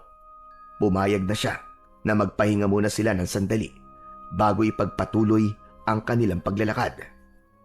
Itinali ni Lolo Berting ang aswang sa isang puno at siniguro nito na hindi ito makakatakas. Nahiga sa lupa si Amaro habang si Lolo Berting ay umupo sa tabi ng isang puno at sumandal sa katawan nun. Binuksan ni Lolo Berting ang dala nitong bag at inilabas nito mula roon ang isang lumang plastik na bote na may lamang tubig. Ito ang tubig. Uminom ka muna at alam kong nauuhaw ka na. Maraming salamat po, Lolo Berting. Bumangon sandali si Amaro upang abutin ang tubig. Ininom niya ang kalahati nun at saka siya bumalik sa pagkakahiga. Agad siyang nakaramdam ng labis na antok at hindi nagtagal ay nakatulog na siya. Makalipas ang ilang sandali ay nagising na si Amaro. Imbis na maging magaan ang pakiramdam dahil nakaidlip siya, ay pananakit ng ulo ang kanyang naramdaman. Tila tinatamad pa siya na bumangon. Ngunit laking gulat niya nang malaman na wala na ang aswang na nakatali sa puno. Ang tanging naiwan doon ay ang lubid na ginamit ni Lolo Berting para itali ito. At mas lalong gumimbal kay Amaro ay nang makita niyang maging si Lolo Berting ay wala na sa pwesto nito kanina. Kinuha niya ang latigo at malakas niya yung hinampas sa lupa upang lumabas ang apoy nun. Luminga siya at pinakiramdaman ang kanyang paligid. Lolo Berting! Nasaan ka? Lolo Berting! Walang sumagot sa pagsigaw na yon ni Amaro. Napakatahimik ng paligid. Diyos ko, hindi kaya nakatakas yung aswang at inatake niya si Lolo Berting? Huwag lang siyang magkakamaling saktan si Lolo Berting dahil talagang papatayin ko siya. Kahit pa hindi ko muna malaman kung saan nagtatago sina Argus. Pero kung inatake ng aswang si Lolo Berting, bakit hindi man lang ako nagising? Sinimulan ni Amaro na hanapin si Lolo Berting sa paligid. Panay ang pagtawag niya sa pangalan na matanda. Umasa siya na makikita niya si Lolo Berting na ligtas. Hanggang sa napahinto si Amaro nang biglang lumabas ang aswang sa likod ng isang malaking puno sa kanyang unahan. Ilang metro ang layo ng aswang sa kanya, ngunit sigurado siya na yun ang aswang na nahuli nila kanina. Nakakalokong ngumisi ang aswang kay Amaro. Hayop ka! Paano ka nakatakas? Importante pa bang malaman mo kung paano ako nakatakas? Nasaan si Lolo Berting? Anong ginawa mo sa kanya? Malalaman mo lang kung ano nangyari sa matandang kasama mo sa oras na mahuli mo ako. Talagang pinaglalaruan mo lang kami. Humanda ka dahil papatayin na talaga kita. Tumakbo si Amaro palapit sa aswang. Hindi umalis ang aswang sa kinatatayuan nito na parabang hinihintay siya nitong makalapit. Laking gulat ni Amaro nang mula sa itaas ng puno ay may isa pang aswang na tumalon at bumagsak sa kanyang harapan. Noon lang niya nakita ang naturang aswang at labi siya nabigla sa pagsulpot nito. Inilahad ng aswang ang palad nito at hinipa nito yon. Sumabog ang pulbos na nasa palad ng aswang sa muka ni Amaro. Pumasok ang pulbos sa ilong ni Amaro at pakiramdam niya ay dumiretso yun sa kanyang utak. Agad siyang nakaramdam ng pagkahilo. Nanghina ang buong katawan niya at umikot ang kanyang paningin. Sa isang iglap ay nawalan ng ulirat si Amaro at tuluyan siyang bumagsak sa lupa. Inakala ni Amaro nakatapusan niya na dahil sa pangyayaring yun. Sa bilis ng pangyayari ay hindi niya na nagawang lumaban sa dalawang aswang na tila pinagplanuhan kung paano siya mapapatumba. Ngunit laking gulat ni Amaro nang muli siyang nagising. Yun nga lang, nakatali siya sa isang puno gamit ang matibay na lubid habang nakatayo. Sinubukan niya magpumiglas at makawala pero hindi siya nagtagumpay sapagkat masyadong maigpit ang pagkakatali sa kanya. Luminga si Amaro sa paligid. Kahit wala siyang nakikitang aswang, ay ramdam niya na nagtatago lang ang mga ito at pinapanood siya. Lumabas kayo! Magpakita kayo sa akin! Alam ko nandyan lang kayo sa paligid. Harapin niyo ako, mga duwag! Akala niyo ba natatakot ako sa inyo? Sa unahan ni Amaro ay isang aswang ang lumabas mula sa kadiliman. Lumakas ang kabog ng dibdib niya nang malaman na ang aswang na yon ay si Argus. Agad na bumangon ng puot sa kanyang dibdib kaya mas lalo siyang nagpumiglas kahit alam niya na hindi siya makakawala sa kanyang pagkakatali. Bumalik sa alaala niya ang gabing pinatay ni Argus ang kanyang mag-ina sa kanyang harapan. Huminto si Argus ilang metro ang layo kay Amaro. Matalim ang mga matang tinignan ni Amaro si Argus. Kung hindi lang siya nakatali, sigurado siya na kanina pa niya tinapos ang buhay nito. Matagal-tagal din tayong hindi nagkita, Amaro. Ito talaga ang gusto kong mangyari. Ang muli kang makita para mapatay na kita. Ngunit paano mo yung gagawin kung nakatali ka? Hindi mo nga magawang makawala. Pero huwag kang mag-alala. Dahil sa gabing ito, ay makakasama mo na ang pamilya mo. Dahil papatayin na kita, Amaro. Walang yakap. Hindi ka talaga patas lumaban. Si Lolo Berting, yung matandang kasama ko, nasan siya? Anong ginawa niyo sa kanya? Si Berting. Berting, hinahanap ka ni Amaro. Lumapit ka rito upang lubusan kanyang makilala. Napamaang si Amaro sa paraan ng pagtawag ni Argus kay Lolo Berting. Marahang naglakad si Lolo Berting at tumabi ito kay Argus. Hawak ng matandang lalaki ang latigo. Kahit paano ay nakahinga siya ng maluwag dahil buhay ito. Lolo Berting, salamat at buhay ka! Ang latigo! Ibigay mo sa akin ang latigo! Hindi niya sa'yo ibibigay ang latigo, kundi sa akin. Berting, akin na nagbabagang latigo ni Judas. Masusunod, Panginoong Argus. Pakiramdam ni Amaro ay pinagbagsakan siya ng langit at lupa nang nakayuko na ibigay ni Lolo Berting ang latigo kay Argus. Isang malakas na halakhak ang pinakawalan ni Argus nang makita nito ang reaksyon ni Amaro. Kung ano man ang tumatakbo sa utak mo ngayon, ay tama ka, Amaro. Si Berting ay isang tao na naglilingkod sa akin. Kailangan niyang sumunod sa mga utos ko dahil kung hindi, ay buhay niya ang magiging kapalit. Lolo Berting, sabihin mong di totoo ang sinabi ni Argus. Sabihin mo! Tapos na ang aking pagpapanggap, Amaro. Wala akong ibang kinikilalang Panginoon, kundi tanging si Argus lamang. Hindi! Hindi yan totoo! Nararamdaman kong totoo ang pag-aalala at pagtrato mo na parang anak sa akin. Yun ay dahil sadyang mahusay umarte si Berting. Nalinlang ka niya, Amaro. Bakit mo bang ginagawa sa akin to? Bakit, Argus? Naglakad si Argus palapit kay Amaro. Nang halos isang dipa na lang ang layo nila, ay huminto ito.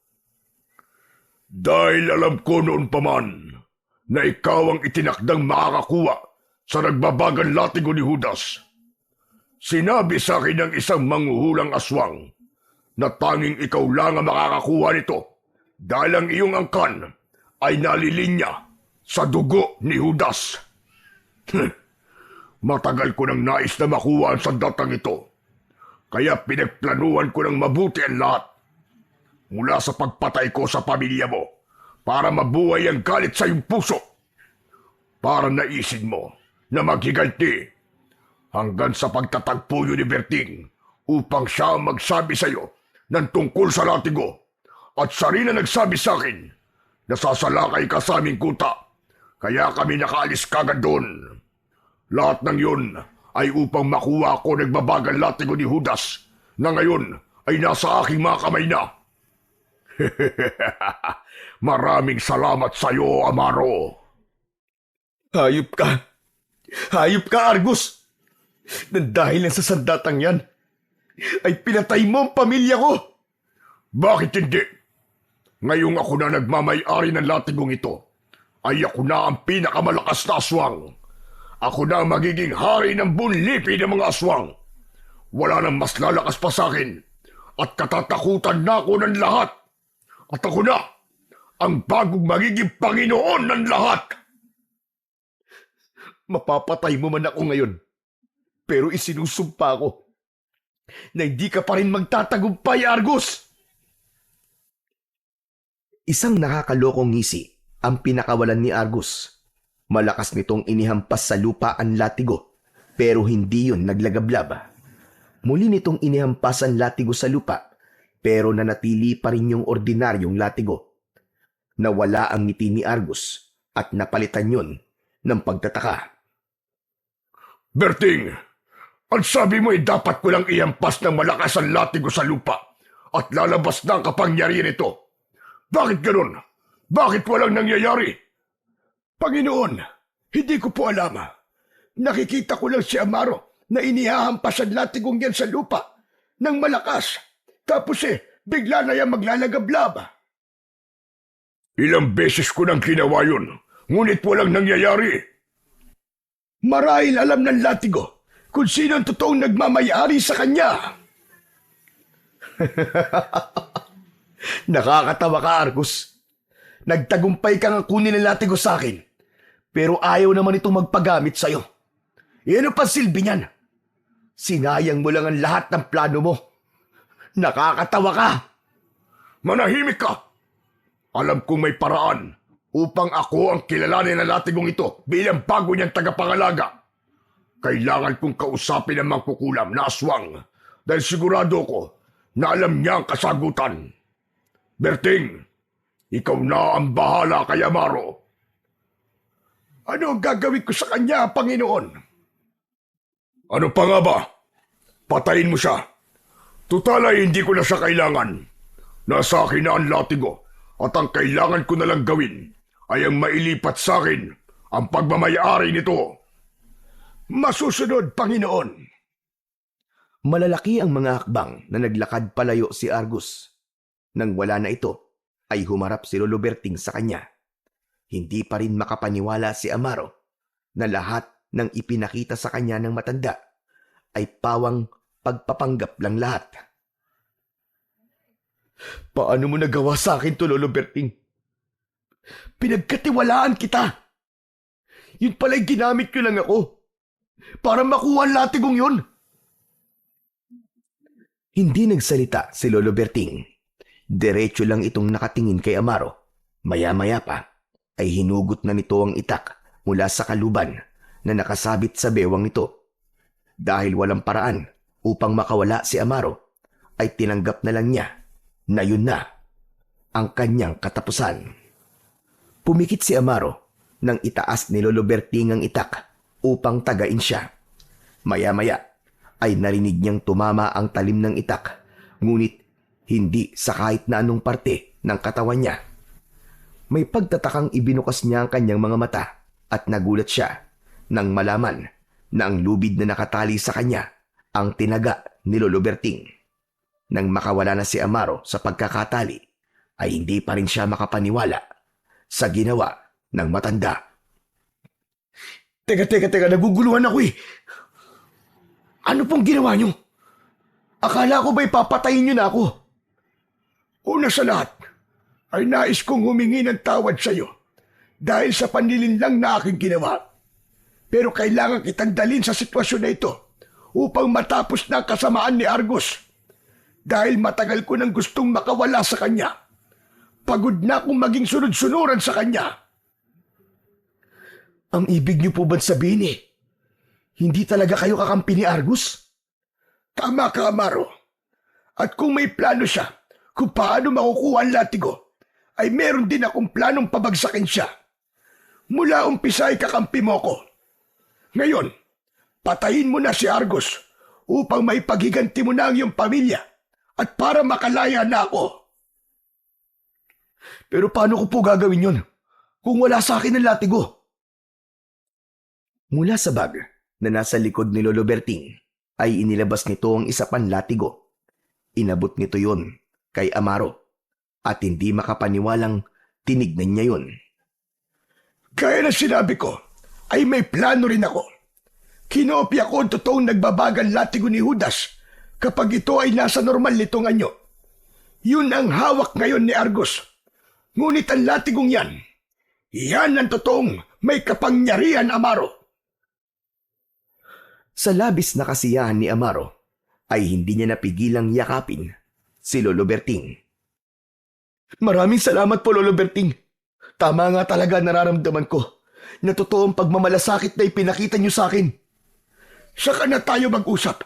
Sundan mo na si Argus at patayin mo na ang demonyong yon. Matapang na tumango si Amaro at agad niyang tinahak ang direksyon na pinuntahan ni Argus habang maigpit niyang hawak ang latigo. Hindi nagtagal ay nakita niya ang mga aswang na nagtitipon-tipon. Nasa harapan ng mga yon si Argus.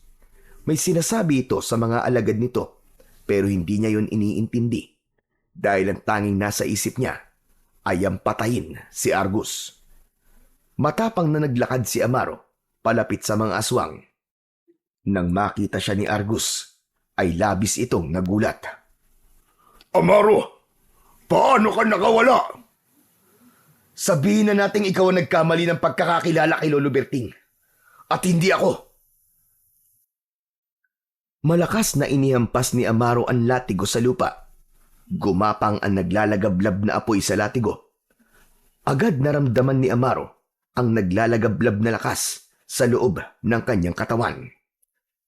Hindi maaari. Ang totoong nagbabagang latigo ni Judas. Walang hiya ka, Berting. Humanda ka dahil papatayin kita sa panlulokong ginawa mo sa akin. Aking mga alagad, patayin ang lalaking yan at kunin sa kanya ang hawak niyang latigo! Parang mababangis na hayop na umatake ang mga aswang kay Amaro. Ngunit hindi siya umatras. Pinaikot niya sa hangin ng latigo at kumawala ang malakas na apoy na lumamon sa 3 aswang na nasa unahan. Sa gilid ng mata ni Amaro ay nakita niya ang pagtakbo ni Argus palayo. Hinayaan lang niya si Argus dahil ang nais niya ay ubusin muna ang mga alagad nito. Sumugod pa ang ilang aswang, ngunit sinalubong ni Amaro ang mga yon ng magkakasunod na hampas. Bawat aswang na tinamaan ng latigo ay nagliyab ang katawan. Sumigaw ang mga yon na para bang sinusunog ang kaluluwa ng mga yon sa impyerno. Hindi tumigil si Amaro sa pag-atake sa mga aswang. Bawat galaw niya ay may kasamang galit at bawat aswang na sumubok lumapit sa kanya ay natutusta sa loob lang ng ilang segundo dahil sa hagupit ng latigo. Hanggang sa makalipas ang ilang minuto ay tanging si Argus na lamang ang nananatiling nakatayo. Lahat ng aswang ay nakahandusay sa lupa habang patuloy na nilalamon ng galit na apoy. Tumiim ang bagang ni Amaro habang nakatingin sa direksyon kung saan tumakbo si Argus. Hayop ka! Hindi ka makakatakas sa akin, Argus! Katapusan mo na ngayon! Mabilis na tumakbo si Amaro sa pinuntahan ni Argus. Tila may sariling isip ang kanyang mga paa at alam na mga yon kung saan sila dapat magpunta. Ngunit biglang tumalon si Argus mula sa itaas ng isang puno. Sumampa ang aswang sa likod ni Amaro at kinagat siya nito sa balikat. Umatras si Amaro at buong lakas niyang ibinangga si Argus na nasa likod niya sa isang puno. Nakabitaw si Argus at bumagsak yon sa lupa. Agad namang tumayo si Argus at malakas itong umangil.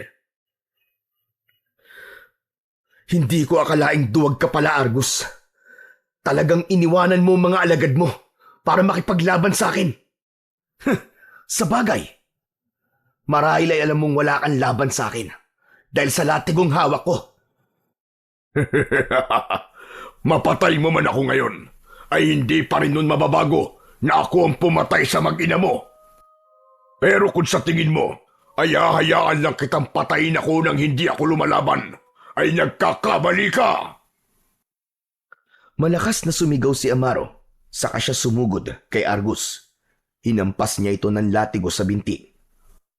Bumagsak si Argus sa lupa at mabilis itong tumayo at sinugod si Amaro.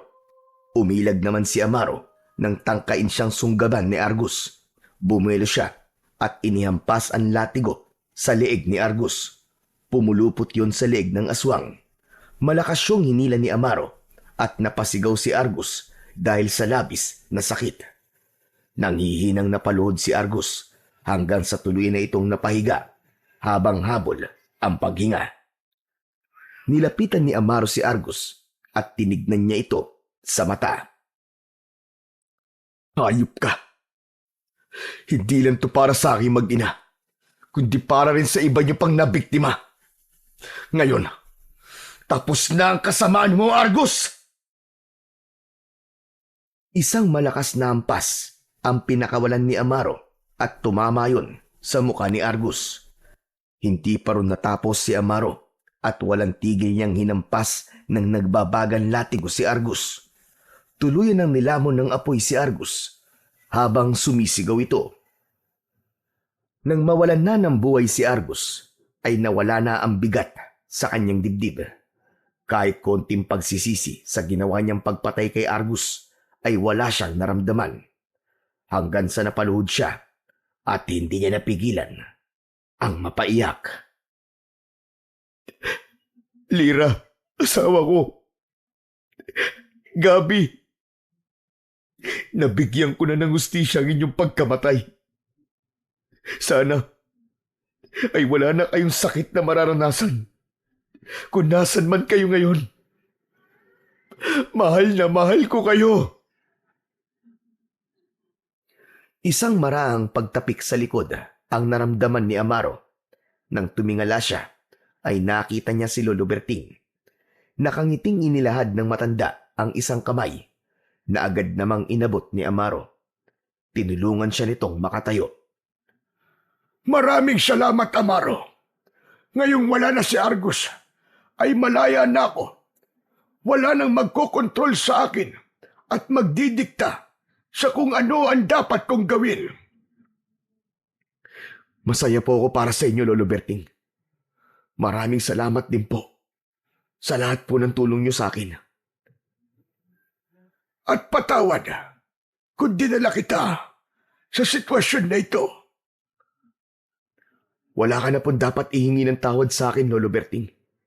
Naiintindihan ko po kung bakit niyo ito ginawa. Ang importante ay magkakampi pa rin po tayo. Nagpalitan ng ngiti sina Amaro at Lolo Berting. Hindi na sila nagtagal sa lugar na yon at nagdesisyon na silang umuwi. Sa gitna ng kanilang paglalakad ay bumuhos ang napakalakas na ulan. Nakita nila kung paano inapula ng ulan ang apoy na lumalamon sa mga walang buhay na aswang. Magaan na ang pakiramdam ni Amaro, hindi lang dahil nagtagumpay siyang pabagsakin si Argus, kundi dahil sa alam niyang simula sa gabing yun ay wala na itong magiging biktima. Matapos ang lahat, ay tuluyan ang naglaho ang galit at puot sa puso ni Amaro. Natanggap na niya ang masakit na katotohanan na wala na ang kanyang asawa at anak. Naunawaan na niya na kaya buhay pa siya ay para maging tagapagtanggol ng mga tao laban sa mga aswang. Pinili ni Amaro na manirahan sa kubo ni Lolo Berting kung saan nagsimula ang kanyang panibagong buhay. Doon ay namuhay siya ng tahimik, ngunit handang lumaban sa tuwing may banta. Patuloy siya nagsanay at nagbantay sa mga baryong malapit sa kanila. Nangako si Amaro na habang nasa kanya ang nagbabagan latigo, ay wala ng tao ang magiging biktima ng mga aswang. Hindi na siya papayag na may isa na namang pamilya ang